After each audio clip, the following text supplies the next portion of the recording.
Nagbabagang balita.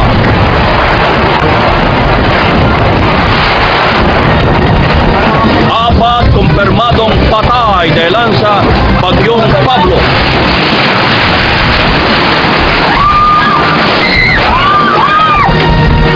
Libo-libo lumikas sa Davao Region. 13 na rescue sa gitna ng mga higanteng alon.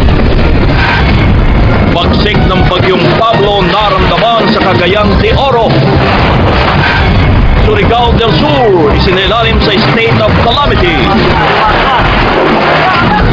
Bagyong Pablo bahagyang humina na ayon sa Pag-asa, pero signal number 3 nakataas pa rin. Nakawalang hold-upper na sa kote, iba pa niyang kasamahan arestado rin. Sa pool sa CCTV patrol, welder, walang takot na tumalon sa paparating na tren ng LRT.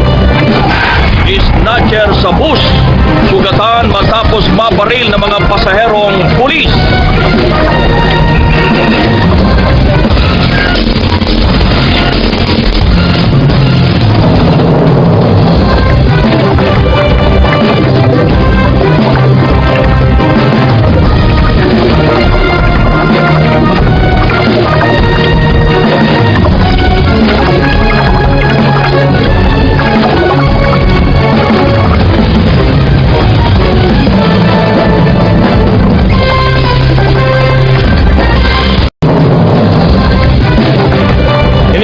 Snatcher sa bus, sugatan ng mabaril na mga pasaherong pulis mismo. Nakatakas na hold-upper, timbog naman sa Caloocan. At White Christmas, regalo ni Ann Curtis sa sarili niya ngayong Pasko.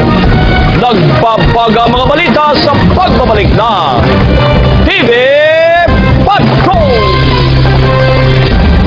Ginger Correjero Patrol ng Pilipino. Sa aming pagbabalik, nakatakas na hold-upper sa Caloocan na sakote ng mga pulis. Pagtalon ng isang lalaki sa paparating na tren ng LRT sa pool sa CCTV. At sa Pamilya Shows at Stars na mayagpag sa Anak TV Seal Award. Ang lahat ng yan at iba pa sa pagbabalik ng TV Patrol! Mari Dumawal, Patrol ng Pilipino.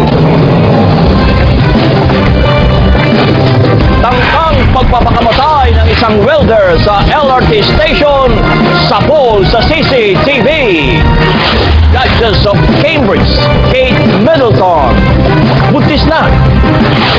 TV Patrol tinanghal na pinaka-paboritong programa sa Anak TV Seal Awards. Kapamilya Shows and the Stars, umabot din ang parangal sa aming pagbabalik.